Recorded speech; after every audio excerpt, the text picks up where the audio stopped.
Welcome to Rose Ad Libby, All the World's a Stage, Hamilton edition. Today we are going to be talking about one of our favourite musicals, Hamilton. So, Libby, do you want to start with what is Hamilton? All our listeners out there who don't know what it is. Well, if you're listening to this podcast, I assume you know what Hamilton is. It is a huge musical in the name. Not only like its length, but everyone just knows what it is. It's on Disney Plus, and basically it is a rap hip hoppy style musical, completely narrated in song, written by Lin-Manuel Miranda. And it's all about the life of Alexander Hamilton, his triumphs, his fails, and basically just his life story. It features lots of the characters he knew in real life, and it's such a, like, I don't know how to describe it. It's like a larger than life musical. It's such a huge story that's being put into this even larger musical. And it's one of my favorites. It's actually the musical that kind of started it all for me. So it always has a place in my heart. Yeah, it's one of my favourite musicals as well, because I just love how it's like how in Six, it's why I think they're two of my favourite musicals. So they put history that you learn at school into song, and it makes it so much more fun to learn, which I think is quite cool. Because I'll be learning history, and because I'll be learning history, and then it will suddenly, I don't know, someone will mention Hamilton, and I'll just start singing Hamilton songs. I feel like that's how it makes history easy to remember. I think that's what's good. Yeah, and it introduces these characters in a modern light and helps you to really understand it, especially something like Hamilton. It's not just who they were and what they did and when they died and whatever. It was their life ambitions, their dreams, their hopes, their challenges they face and everything. And I think it's just such a beautiful story. So do you want to take us into who is Lin-Manuel Miranda? Okay. Lin-Manuel Miranda is a diva and an icon and a musical theatre name that is up there with Andrew Lloyd Webber, Tim Rice, Tim Minchin. He is this name, this huge name. He's responsible for the book, songs, and lyrics of Hamilton alongside Alex Lacamoire. And he also has written lots of other iconic musicals and Disney movies, actually. He wrote the music for Moana, Encanto, In the Heights, which is also a really great musical along the lines of Hamilton as well. It's about his hometown, Washington Heights. And yeah, he is... Theatre kids know who he is. I don't think, actually, that non-theatre kids know who he is, but they should, because he's just such this... I don't even know how to describe it. Disney people would know who he is. You get Disney adults and Disney kids. I thought they would know, but I don't think a lot of people know. And he also debuted the role of Hamilton in the first Broadway run, which is really cool. And there's kind of an ongoing joke that he casts himself in every musical he writes, but it's true. It's really true. Yeah, it is. So I think now this should take us on to who were the original Broadway cast of Hamilton. So basically, Alexander Hamilton was played by Lin-Manuel Miranda, Eliza Schuyler was played by Philippa Soo, and Peggy Schuyler was played by Jasmine Sapphires Jones, and Angelica Schuyler was played by, what's her name? Renee Elise Goldsberry. Renee Elise Goldsberry, and do you want to carry on from there? Jonathan Groff played King George III. Thomas Jefferson. I'm really going to butcher this name, so I'm really sorry. But Okiaret hold on. What's his last name? Okiaret Onedawan. Sure. Anthony Ramos played John Lawrence and Philip Schuyler. And also the ensemble was made up of lots of iconic people, like Ariana DeBose, who also played the Bullet, and we're going to go into that later, I think, what the significance of the Bullet. And also Thane Jasperson, which is funny because he's still in the cast of Hamilton on Broadway. He's been there for 10 years, and I don't think he's leaving anytime soon. I didn't know that. Wait, is he in the ensemble? Yeah. He played... Well, no, he's actually played all the roles. He's kind of like a swing. But how the hell did I not know that? That is so cool. Oh my god. 10 but years he was Hamilton. He was Charles Lee. He was Charles Lee, yeah. Yeah. And this cast is also the cast that you see on the 2020 recording of Hamilton, which is really cool because it's sort of like a throwback, and they're the cast that everyone remembers, really. Yeah, yeah. Oh, I just love the original cast. I think they should come back and like do a one-off performance on Broadway. Yes, That'd be so definitely. cool. Recently, Hamilton showed again on the screen for its 10th anniversary Hamilton, and I saw it in the cinema. And at the start, all of the cast came back for interviews about how much it had changed their lives, and that was really cool to see that all of them had still like didn't just act in it; they changed a part of their life. It was like it's a big part of their career and their life, and it was really cool. Yeah. So, is there anything you want to say about the movie, Libby? Because I know you watched it and I didn't. So, like, do you want to give like Okay, a debrief? so it was really cool actually. When you see it in the cinema, you notice all these details that you see if you watch it just on your phone or on your laptop or even your TV at home. But you just don't, unless you've watched it so many times like I have, that you just know what's happening, that you can pay attention to those details. Seeing it on the big screen just brought those details to life. Like you could even see, the set of Hamilton has this huge balcony up the top and all these stairs and everything. You could see each character standing on those balconies, and yeah, it was really cool. It went by so fast actually. Just each song just drilled on, and I was having a great time. It was great. I'm so jealous that you got to go and watch it. I decided to put the money towards going to see Hamilton in the West End instead. That's what I decided because that would pay for half my That's my tickets. dream. If Yeah, that's my anyone dream. has any way that they can get us to see Hamilton on the West End, Yeah, and hit if us anyone up, has any please. tips on We want how to to win go. a £10 lottery, I've entered the £10 lottery so much and I never get tickets. Like, my mum entered it the other day to see if we could win it for the weekend, but I literally, it's impossible, I swear. Like, I don't know how you get them. But, It's right. on my dream to see list, definitely. Yeah, same. Yeah. So, are there any, like, little Easter eggs in the movie slash musical of Hamilton, like, that we should point out and talk about? Oh What my do you want to... goodness, so many. There are so many little links. It's so cleverly put together, Yeah. and it just all fits into place. It's so like I guess if you put it on a graph of like how many times it linked together, you would see that like this moment in Act One connects to that one in Act Two, and that song connects to that song, Yeah. and it's just so cleverly written. So one of my favorite My ones. favorite Easter. Oh wait, yeah. Sorry, do you want to go first? Wait, I think no, we're you gonna say say the it same first. one.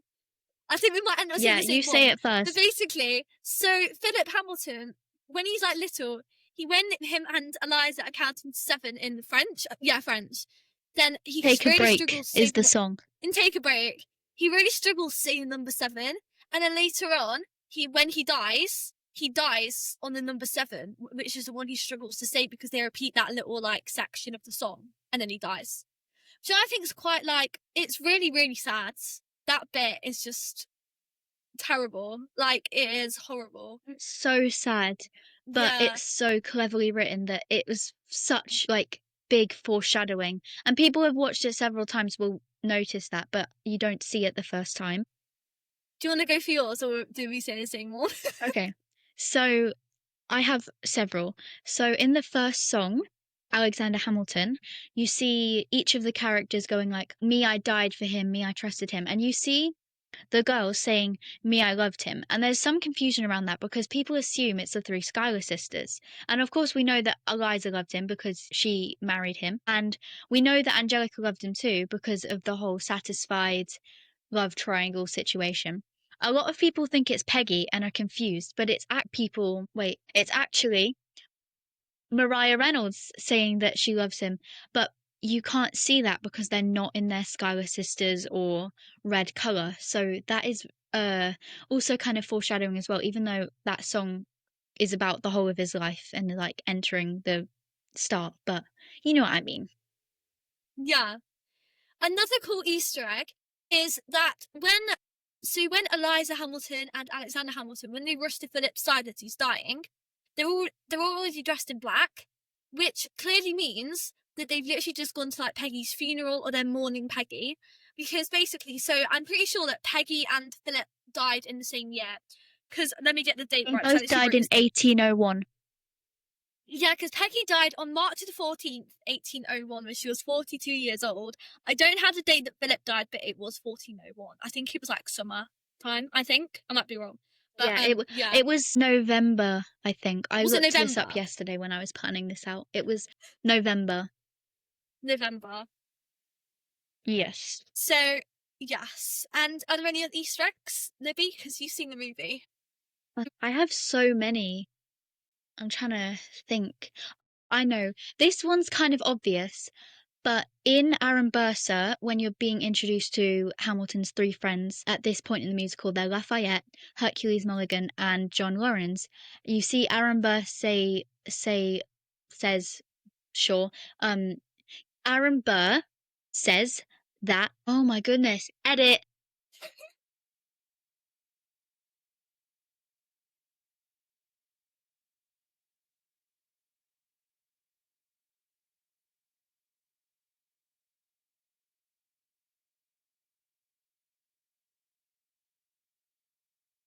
Yeah.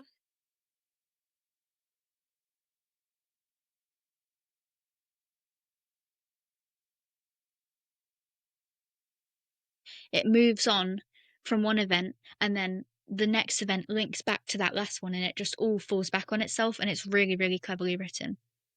Yeah, that's and another Easter. I guess it's a sort of an Easter egg. So basically, the characters who are in the musical for like a short amount of time, such as like Lafayette, they have to rap really, really fast to get their story in because they don't have much time. And yet, characters like Eliza, they don't have to rap because she's got so long.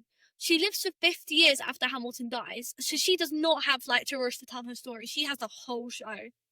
So I thought Yeah. that's a So fun the little Easter egg. Speeds characters are singing. The Yeah, Speeds characters are singing and progressing their plotline really sort of links to how long they actually had to live or yeah. how long they had left in the musical, for example, before they're going on to play a different character. Yeah, that's one of my favourite Easter eggs, I think. I think it's quite cool. What's our next topic? Let me think. Oh, I Unless you know. have any I've more got an Easter introduction. eggs. Can I say it? I don't Of think course so. you can. I've got an introduction. So, Yeah, yeah. when people hear the name Hamilton, specifically theatre kids, they there's mixed reactions. Some people like us are huge, huge fans, but others think that if you're a fan of Hamilton, you must not be a real theatre kid because you're not like in tune with the classics. And I kind of want to talk about the controversy behind this because I don't think that that's true at all. And yeah, I think it's really important to not shame people based on what their favorite musical is because at the end of the day, Like, we're all in the same boat. We're all just theatre kids, like living life, yeah. you Because, know? like, while I love Hamilton and Six, one of my favourite musicals is, like, Phantom of the Opera. I love it so much. Like, when I went to go and watch it, I was on the edge of my seat the whole time. It was amazing. And, like, I love Les Yeah. Mis. I love all the old ones. But, like, I love stuff like Sound of Music and stuff because I think it feels so nostalgic and it's, like, where theatre started. Yeah, I think a lot of the controversy just comes from the assumptions made about it being a Yeah. modern musical, about it not being a classic, about it not being the first thing that an outsider, not an outsider, you know what I mean, like the first thing that someone A would think of muggle. when they think of musicals a muggle, yeah, that it A would probably muggle. be something like The Sound of Music, Les Mis, these stories that people know, that they know, oh yeah, that is theatre, but Hamilton isn't necessarily the first thing that someone who doesn't know much would think of unless they've seen the Yeah. film. And also, So people just kind of like, oh, you like Hamilton? yeah. But like a lot of people also say like the cast of Hamilton. For example, like David Diggs or Lin-Manuel Miranda, they say they're not rappers. And I just like, have you literally not heard Guns and Ships? If you have not heard Guns and Ships, you cannot say that they are not a rapper. Like that section, I couldn't do it. Like, I try to this day and I just can't. It is so fast and takes so much So diction to do it. fast. Yeah.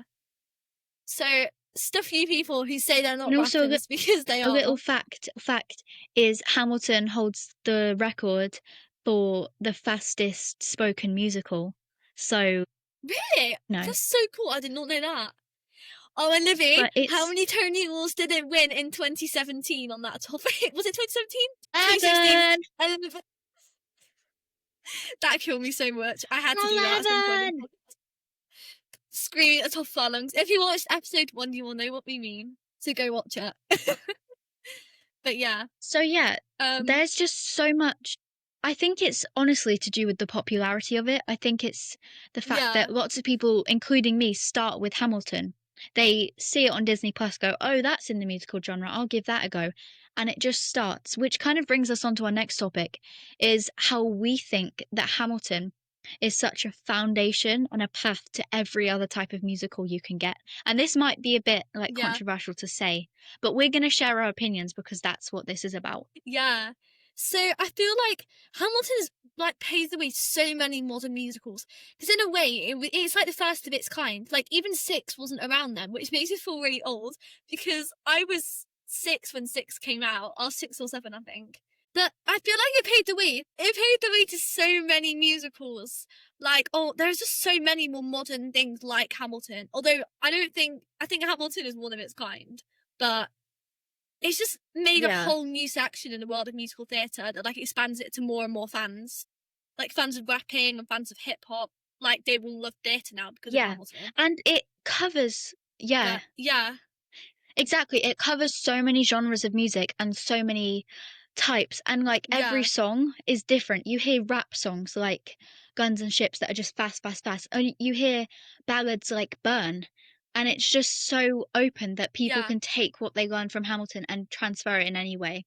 So, for example, they can take the idea of a historical story turned modern and go into something like Six, or they can go down the more classical route and look at something like Les Mis, that again, it's a history story, but it's down that more classical route, which will then lead on to, I don't know, Phantom of the Opera, Starlight Express, like the old version of Starlight Express.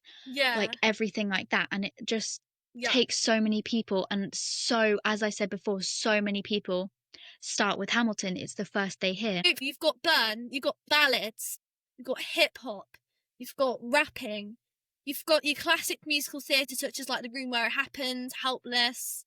You got like it's all mixed together like so seamlessly. And it's everything. It's such that it's and so not just incredible. genres of music.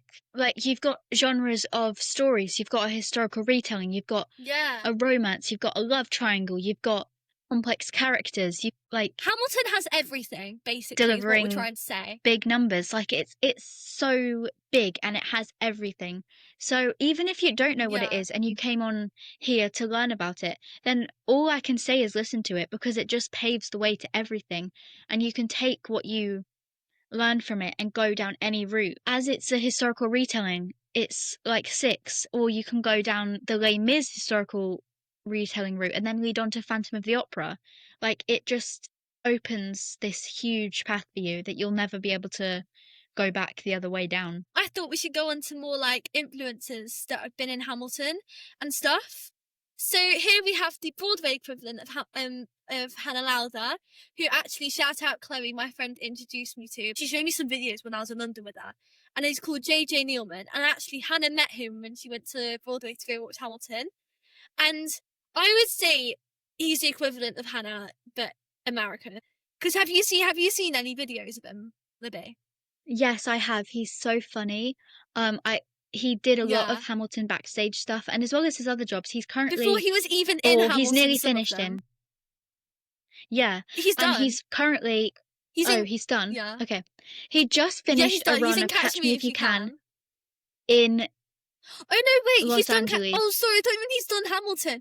No, he's left Hamilton and he's currently in Catch Me If You Can in. I think it's Chicago. I'm pretty sure. Yeah, somewhere. Reason. I think it's Chicago, but don't quote me on that. Yeah. But so basically, he started with these like videos where he was like, guys, this is Hamilton when the microphones are off. And then they'd all be stood like in the back corner of the stage, like gossiping about each other, going like, oh, like so and so like tonight, look at them, like their notes were so pitchy and stuff. It's so funny.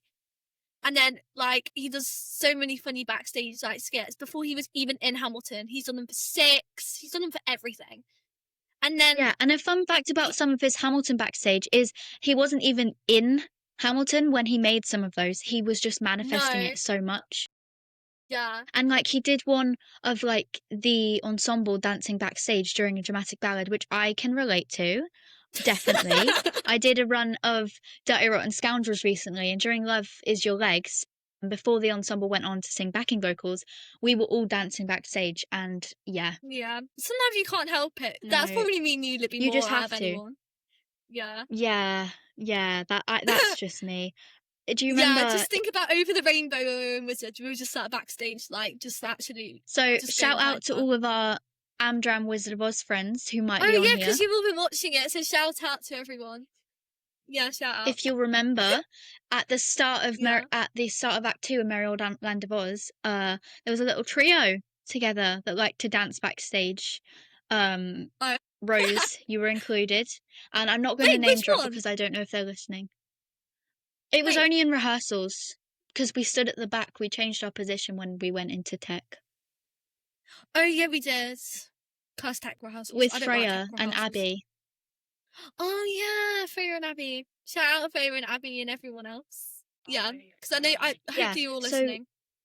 But yeah. he then went on to recreate his dancing backstage when he was actually in Hamilton with some of his cast members, and that Yeah. is just such a full circle moment captured It's on hilarious. Yeah. influencers. And he's just one of the many influencers that not only share Hamilton but share every theatre journey they're Yeah. on. There's so many, and I definitely recommend you follow them because it helps to boost everything really, and it helps to Yeah. shine more light on the industry, which is a hard thing to do. But like, and I just think it's so you know how like he's playing Charles Lee. Well, he did play Charles Lee, and you know how it's like I'm a general. He did like basically. So my It's friend shout so out great. Chloe I love it. showed me these videos where he was like, what did he do? He was like he did the I'm a general wee bit, but as different people. So he did it as like Madonna. I think it was like Lady Gaga, Queen. It was so funny, honestly. But yeah. So I And think he's grown following such a these huge people. fandom, especially with people who aren't theatre kids. And like so many people are introduced to the theatre world through influencers, which just helps so much because some of them might go on to be an actor or might go on to be an admirer of theatre, or I don't know, they Yeah. might go into Wham, they might go into directing because of that influence that they've seen. Yeah. Okay, so now I think we should go on to the multi-rolling in Hamilton. So, Livy, do you want to talk us through what multi-rolling is? Because I think you'll Yes, be good so at this. multi-rolling is definitely common within the ensemble of a track or of a musical, but it can happen with anyone really. And it's where an actor will play multiple roles in different parts of the musical.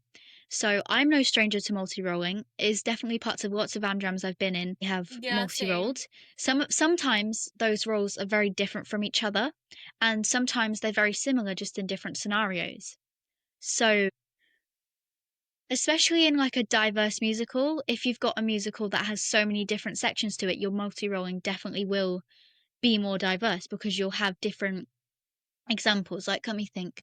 Like in Oliver, for example, you've got the poor and you've got the rich. And if you're multi-rolling, in one part, you might be playing a workhouse child, like this is what I did. And in another part, I'm a little kid stealing stuff off people on the street in Fagin's gang. And in another part, I'm the child of a fine family wearing this huge long dress. And multi-rolling, it's difficult at times, but it's such a Yeah. rewarding thing because you just get to explore so many different sides of yourself and the musical you're in.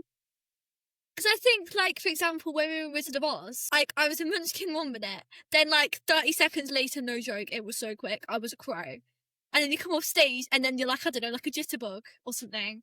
And, Yeah, yeah, I was it a is so munchkin fun, in though. Act One, and then by the time it got to Act Two, I was leaping around the stage with green wings like a flying monkey.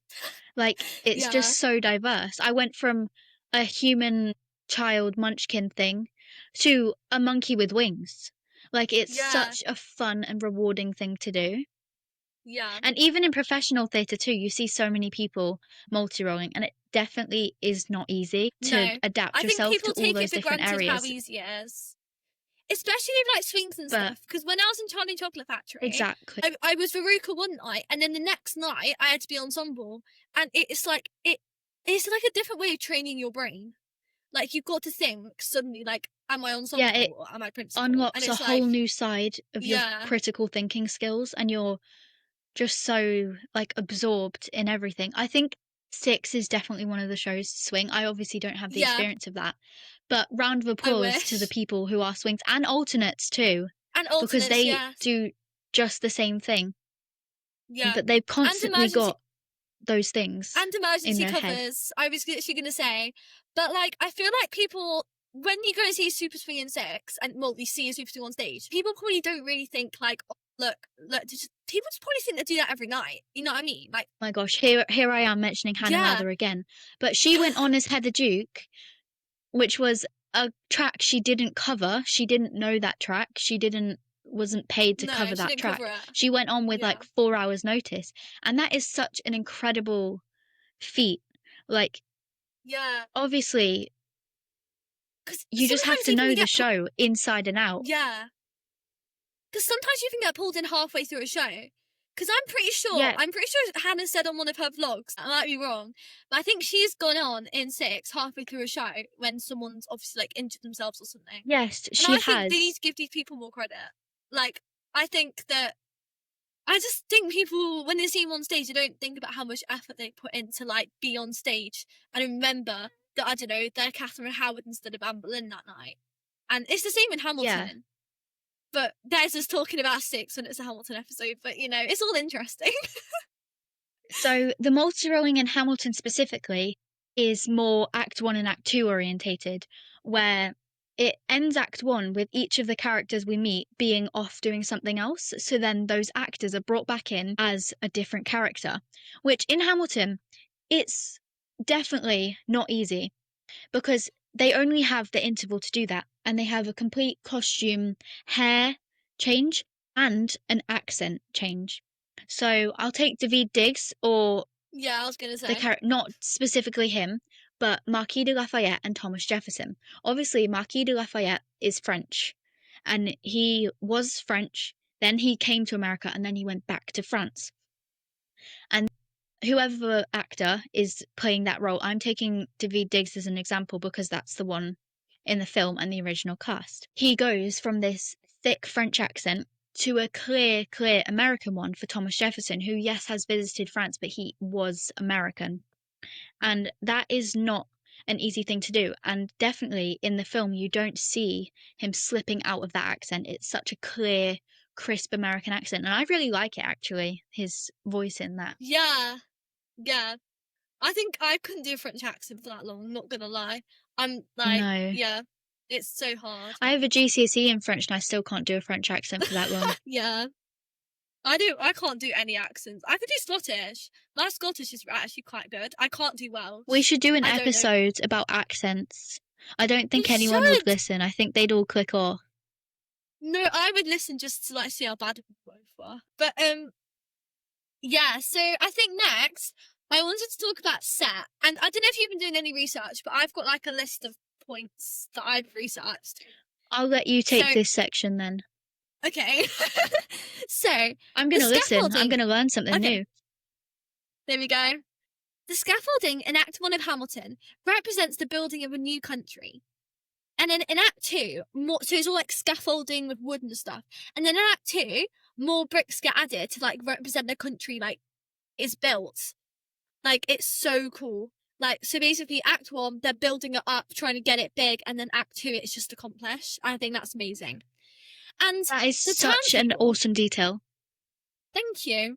I can thank YouTube for that. I don't know who it was, but shout out. The turntable represents the circling relationship between Hamilton and Burr, and it also represents the hurricane that hits Hamilton's birthplace. Did you not know that? I did not. Neither did I. Well, I think I've I never did. I thought don't about know. that. I don't Who know. knows? You probably did. It wouldn't surprise me. So when they are resisting the fates in Hamilton, the circle turns clockwise. And when it turns counterclockwise, it's for inevitability. And it that's kind of random. Inevitability? Okay, yeah, I'm going to take that. And it reverses direction as Hamilton's death looms. That is so cool. Thank you. So, yeah, that's like my set facts for today. I think the Hamilton set is probably one of the most interesting sets I've ever, like, Like, it's so fascinating to look at. There's There's so so many many little sets of details. stairs and I balconies know, and yeah. ropes, and the actors are climbing up and down, and the stairs are moving, and there's so many different entrances to the stage, and it's really cool when you're watching it actually, because I've watched the film so many times. I have to tell you, so many times. It's a comfort film for me. And every time I watch it, I try and pay attention to a different like Yeah. character. I'll pinpoint one character and watch their journey and see all the different entrances that they use, which is something that you can't do with a lot of other musicals. I mean, especially when you're seeing it live because you're not meant to watch just one person. But I figured out now I like to watch musicals, and if I've seen them a million times on like YouTube or whatever, I just ignore the main person and watch the ensemble because I find it yeah, fascinating. I do that a Like lot. when they're all literally corpsing, because I saw some corpsing when I went to go see Six in Summer. I'm not going to say names, but it was Anna Cleves and I think it was Jane Seymour. I'm going to say I might be wrong. But Anna Cleves was definitely corpsing. I'm not going to say names, but it was making me laugh so much. I died, honestly. So on the set, the entrances and exits are more than just a stage right, a stage left. It's an Yeah, upstage, it's a balcony, it's a back, it's a front, it's a like it's just so cool, and the set really, really helps with that. yeah. So I think our next topic is costumes. So Libby, do you want to talk us through some? Because you've seen Hamilton on the big screen, so I think you can take in more detail. Okay. So the costumes in Hamilton are another one that are just so well designed. Everything in this musical is so well thought out and it's so just authentic. So obviously the costumes are authentic to the time period, but I more want to talk about the changes that the costumes go through as the musical progresses. So, for example, in the opening number, everyone is in simple beige, even the Schuyler sisters. And by the end of that song, some significant characters, such as Hamilton and Burr, have had a coloured jacket put on them to signify their first one. And that coloured jacket continues to change. So at one point, Hamilton's wearing green. At one point, he's got a brown jacket. He's got a blue one. He's got a one with red details. And it all just continues to shift and change, which really helps with the storyline because you can kind of see that progression. And also, even in the ensemble, like sometimes they'll be in their plain, like beige, tight fitting costume. Sometimes they'll be in a dress if they're a female, of course. Sometimes they'll be in a coat when it's one of the battle scenes. And also, the Schuyler sisters are my favorite costume changes in the whole show because I know it's it was just small, small details that change. yeah. Because I was watching this backstage like vlog of Hamilton. I say vlog. It was like the official London Theatre ones. They're so good. They did like a Yeah, backstage video about Hamilton, and it was the woman who plays Eliza. She was like touring you through her costumes, and it was she has like a million. And I was like, I didn't even realize. I thought she only had like three. I swear she has like this massive rack just full of different yes. skirts, layers, tops. It's amazing. So So we yeah, know that the Schuyler sisters each have their own colour. Angelica is like a pinky corally colour, Peggy is like a yellow gold, and Eliza is like I would say it's like a teal kind of colour. yeah, but it's sort of like It's like a changed a pale little blue, bit. but it's sort of Yeah, greeny. because her colour sort of changes a little bit throughout the musical, I think.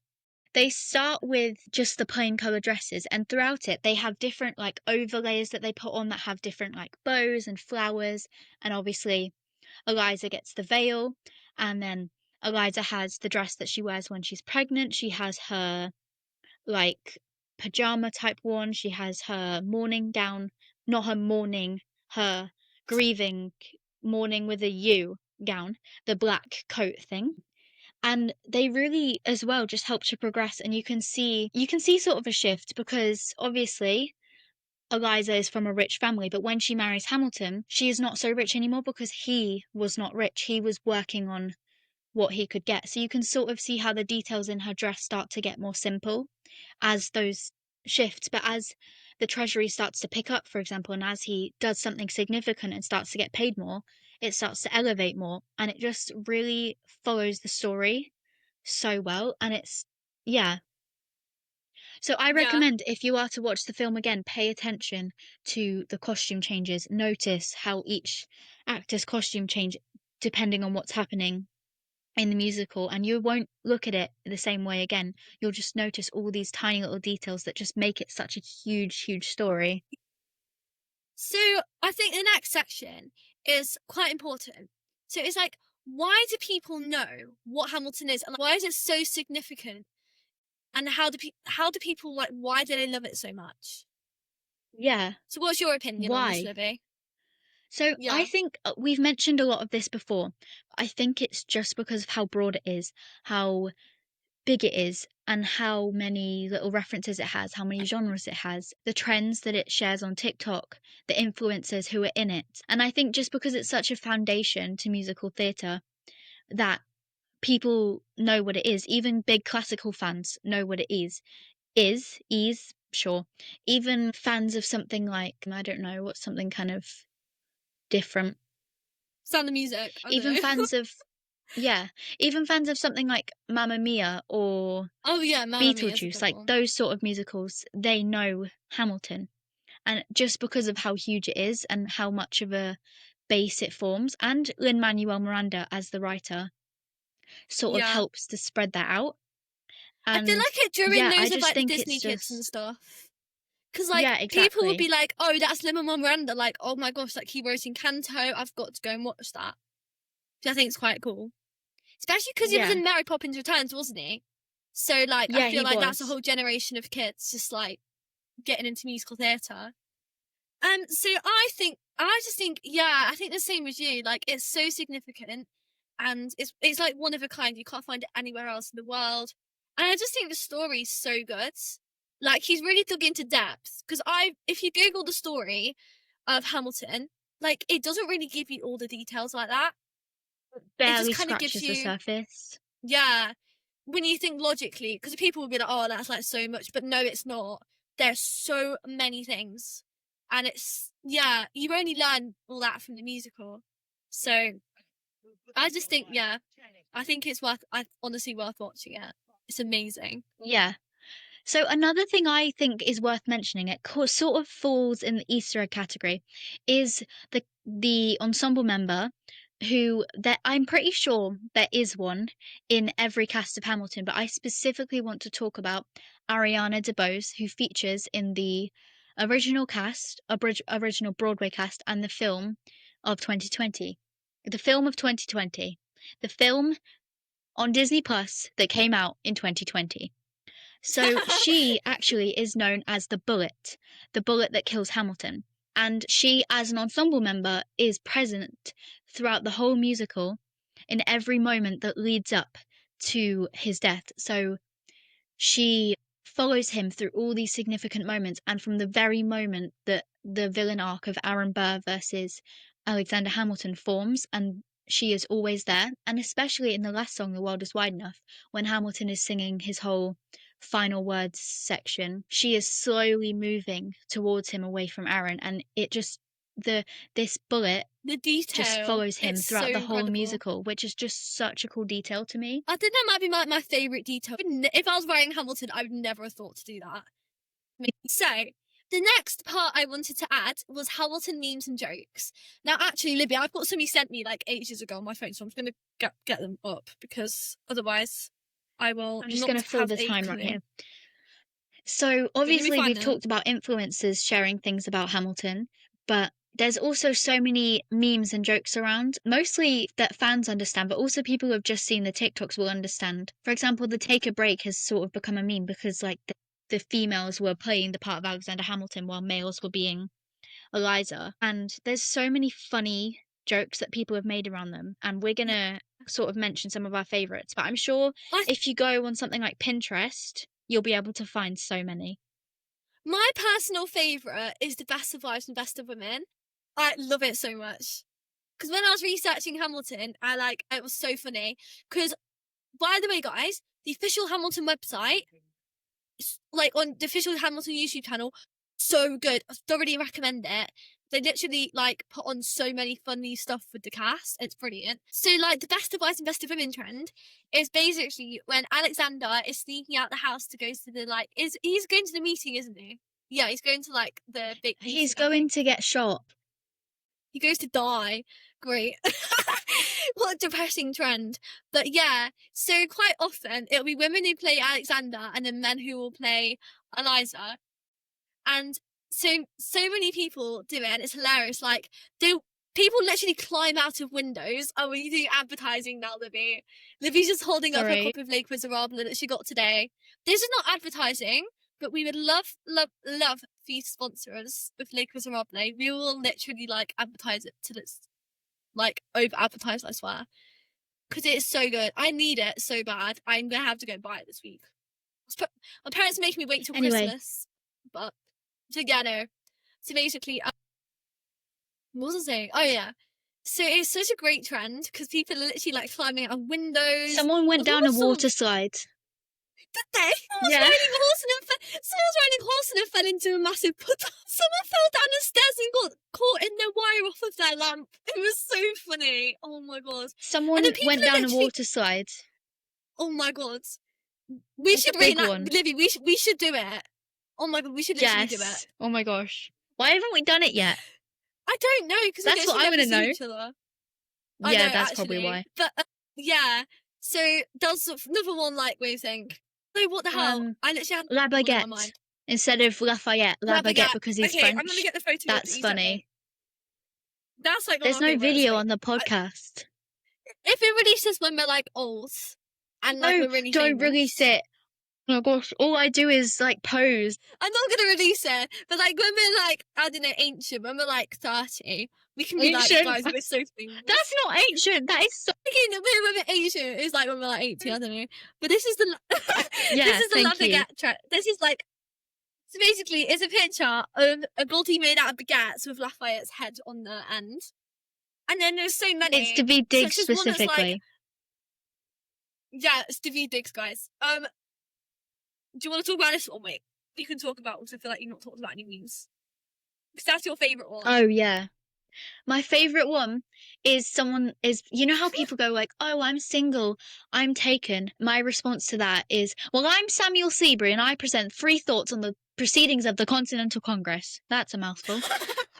And I think so specifically the fact that there are memes and jokes just resonates so well with today's humour, today's life, really, like social media. And if people find something funny, they're going to repost it, and that is how stuff grows. And one of my favourite ones is so cool to me. It's a picture of Lin-Manuel Miranda's face, and it's all like scrunched up and weird, and then it says, "For Alexander, I'll never forget the best time I saw your face." I think because there's so many lyrics in Hamilton that you can turn any moment of it into something funny. Yeah. And definitely also you can link it to so many things. Like someone will be talking to me and they'll say, just wait a minute. And I'll be like, I'm willing to wait for it. Wait for it. Wait for it. And yeah, I know. There's so many words in it that it comes up anywhere. I think especially for theatre kids, like if you go to, I don't know, even just a rehearsal, the energy in there is infectious because everyone knows what you're on about. So someone will say something and then someone will reference a lyric and then everyone will know what that lyric is from. And and Hamilton is definitely one of those musicals. I'd say like Hamilton and Six are like the big ones for that because there are so many lyrics you can like put into it. Yeah, but there's also, if on the topic of waiting, you can also go down the Hadestown route. Oh yeah, I've never seen Hadestown or listened to it, so I can't judge. My favourite song from Hadestown is Wait For Me. I love it so much. Honestly, I love it. Or like, if someone mentions a lottery, I'll be singing 96,000 from In the Heights. Like... Yeah. Okay, yeah. So I actually added in this topic last minute, and I think we want to talk about it. Scamilton. Oh my gosh, Scamilton. Okay. Stop. If you don't know what Scamilton is... No way, so basically, I'm going to explain it in the nicest way possible. I don't think there's any way we can be nice about this. Sorry. No way. Scamilton is basically, Hamilton is a musical where you cannot buy the rights to it. As an amateur production company, you cannot buy the rights to Hamilton. And there was this, I think they were a church group that decided to recreate their own version of Hamilton and put it up. And to be fair, some of the singing was not bad. They just needed some coaching. No, but it's just they changed all the lyrics. They changed all the lyrics, Libby. It's terrible. It's not even Hamilton. I know, but they did it for a reason. I can see what they were trying to do. It just didn't work. You know what I mean? Like, the idea was there, but it just wasn't as executed. have you heard Bird? It's terrible.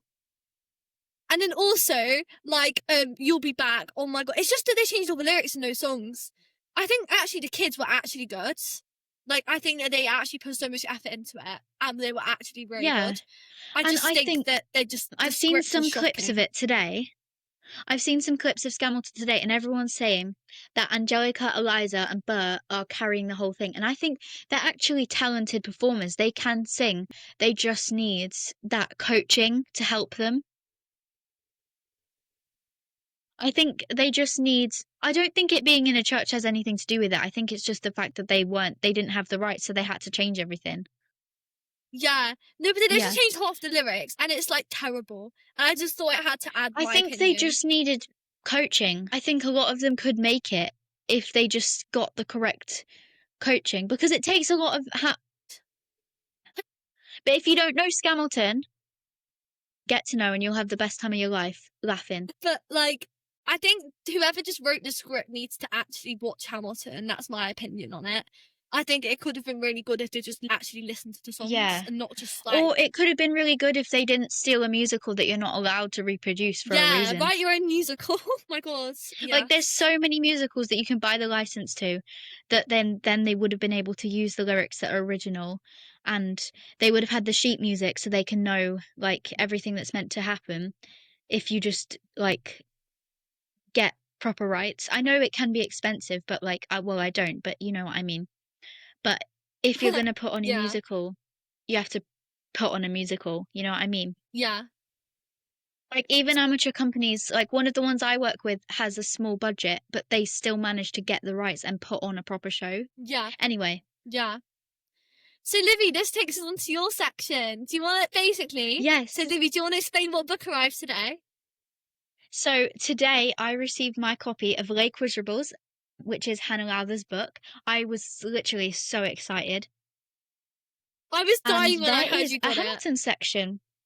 There is a Hamilton section, and I thought it would be fun for us to test not only Rose's knowledge, because she does not have the book, so she doesn't have the answers in front of her. I'm getting all it. the questions. I will get it this with you. And also the audience's guess. So in the comments, comment how many. Keep track of your score and comment how many you got, and we want to see how good your Hamilton knowledge is. Really whether bad you at came this. I'm onto going to this expose myself wanting to know about it.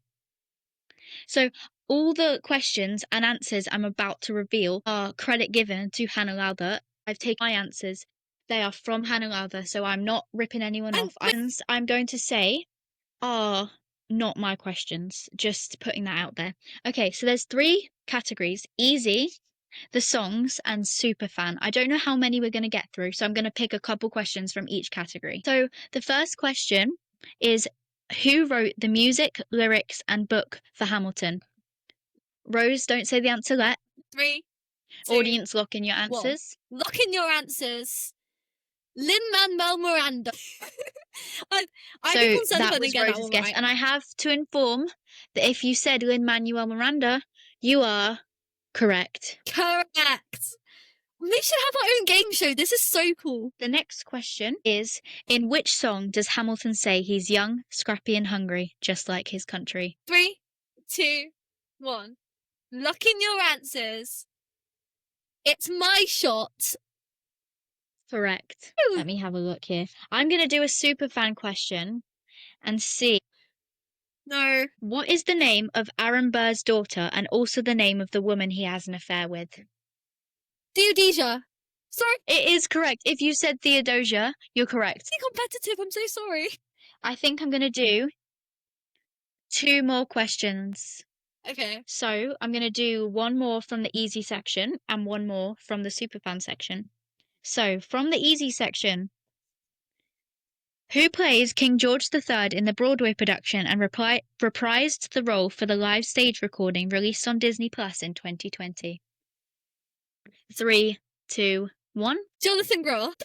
If you said Jonathan Groff, you are correct. And the final question, which we mentioned earlier, so if you listened well to this podcast, you will know. And Rose, this is the big inside joke, so you'll definitely know this one. If you don't, do I matter to you? Okay. How many Tony Awards did Hamilton win in 2016? 11. I feel like that is my little correct. thing now. That is both of our things. We screamed it so loud. If you don't know what we're talking about, head to the Halvery Hannah episode. Yes, if you were at the London show, you'll remember two crazy weirdos screaming 11, and that was Yeah. us. So if you said 11, you are correct. It was actually nominated for 16, but it won 11. But that is still the most Tonys That's a musical has ever won. incredible. Yeah, that is amazing. And it's so crazy that we got that right at Halfway Hannah as well.